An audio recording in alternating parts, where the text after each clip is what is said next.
Bonjour à toi cher spectateur, Vic le Viking et l'épée magique d'Eric Cazès. Honnêtement, je pense pas que c'est un film qui avait l'air d'être très passionnant.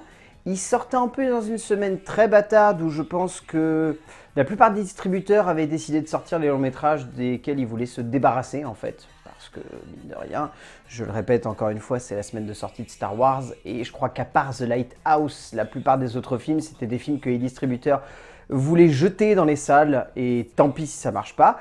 Et Vic le Viking et l'épée magique avaient l'air d'inscrire un petit peu dans cette même lignée. Le résumé pour faire simple, dans un petit village viking, Vic est un jeune garçon qui ne souhaite qu'une seule chose, rejoindre l'équipage de son père. Mais rapidement, lorsque son père récupère une épée magique auprès d'un pirate, le village va vite sombrer dans la folie. C'est un film très étrange parce que je saurais pas vous dire, mais parfois il y a des films pour les enfants que moi j'arrive totalement à apprécier et devant lesquels j'arrive à voir les limites et à me dire c'est pas fou mais ça se tient. Par exemple dernièrement il y avait eu Le Cristal Magique, pour le coup c'est vraiment un film fait pour les tout petits, mais étonnamment du haut de mes 27 ans, je me laissais quand même embarquer par l'histoire et j'avais trouvé le truc plutôt divertissant. Là, Vic le Viking, je peux pas dire que c'est clairement la même chose parce qu'on est devant un long métrage qui est clairement fait pour les petits, enfin même les tout petits, et qui je voudrais être un peu dans la même lignée que si on devait faire un rapprochement, la saga Dragon. Mais il n'y a pas la même vivacité d'esprit, il n'y a pas la même gestion entre guillemets du monomythe comme c'est un peu le cas sur Dragon, et ça fait que du coup, bien au-delà de sonner comme une œuvre grossière et cliché, c'est une œuvre qui sonne comme ne sachant pas vraiment quel public conquérir. Ça s'inscrit dans une lignée de cinéma pour enfants du même type que ce que le studio 100, qui est donc à la base des effets spéciaux, a fait depuis quelques années, c'est-à-dire avec des films comme Maya l'abeille, des œuvres vraiment pour les petits et on ne cherche pas à aller plus loin.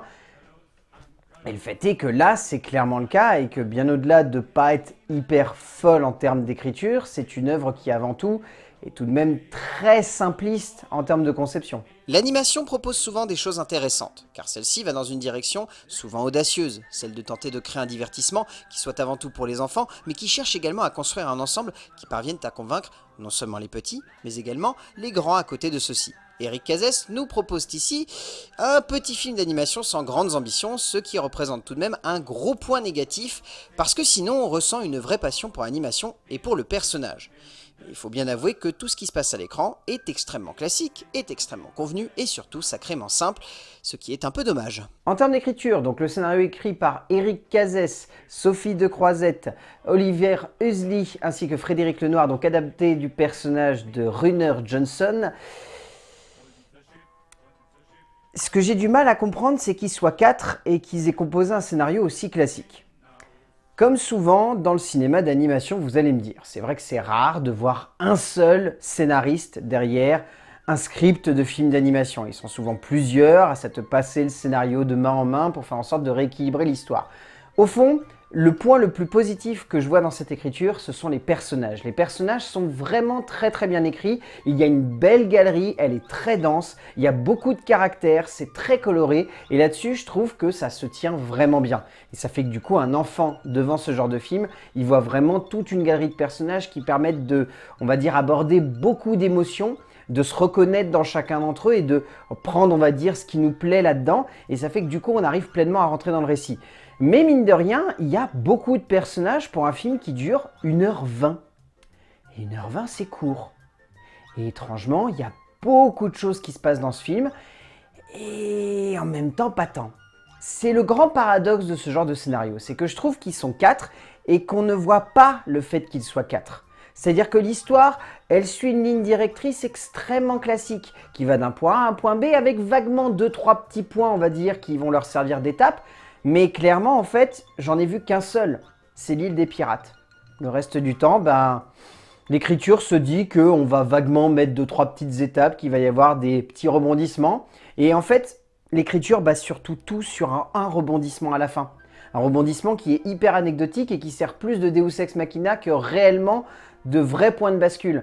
Et le gros point négatif, surtout, je trouve, dans cette écriture, c'est qu'il y a une très belle, on va dire, relation père-fils qui peut donner lieu à quelque chose de très fort, et c'est très sous-exploité. Et je trouve ça vraiment dommage.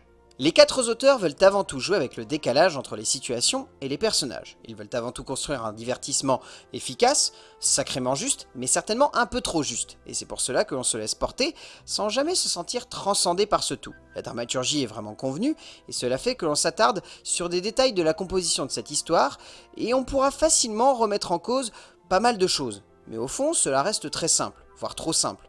Et finalement, cela ne se tient pas vraiment, et donne lieu à une écriture classique, et qui ne revient jamais dans une direction universelle que l'on aurait aimé justement.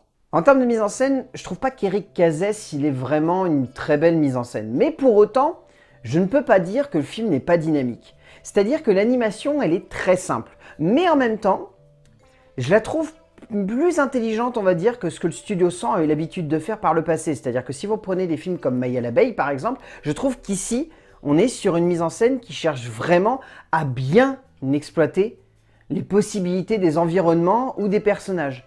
Et du coup, on se retrouve avec un film qui, certes, n'est pas non plus éblouissant en termes d'animation, mais pour autant, reste assez intéressant. Et reste assez poussé pour donner lieu à une animation qui a tout de même un petit quelque chose. Je ne saurais pas vraiment dire ce que c'est précisément, mais ça a un petit quelque chose. Ça a une certaine vivacité d'esprit, ça a une certaine beauté. Et mine de rien, je tiens à rappeler que le dernier souvenir de Vic le Viking qu'il y ait au cinéma, c'est un film allemand live d'il y a 10 ans.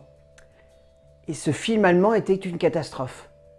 Voire même était vraiment très très mauvais.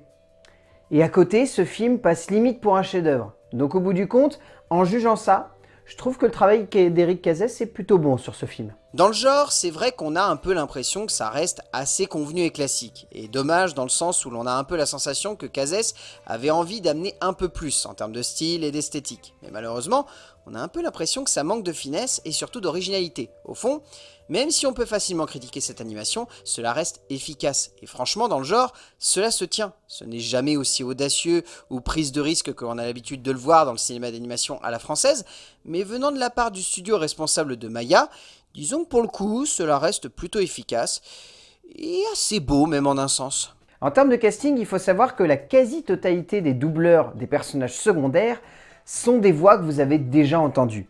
Que ce soit Patrick Bruel, que ce soit Damien Loqueneux, que ce soit Rosalie Allouin, que ce soit Laurent Van Der Rest, que ce soit Marc Weiss, Michel Gervais, Thierry Jensen, Alessandro Belvica, Philippe Tasquin, ce sont tous des voix que vous avez déjà entendues. Et je trouve que tous, ils sont vraiment bons. Après, il y en a un qui ressort un petit peu du lot, mais c'est parce que je trouve que pour son jeune âge, et malgré le fait qu'il soit le seul pour le moment à avoir mis une note de 5 sur 5 sur Allociné, parce qu'il fait partie de la tête d'affiche, ce que je peux lui pardonner vu son jeune âge, je trouve qu'il s'en sort vraiment bien.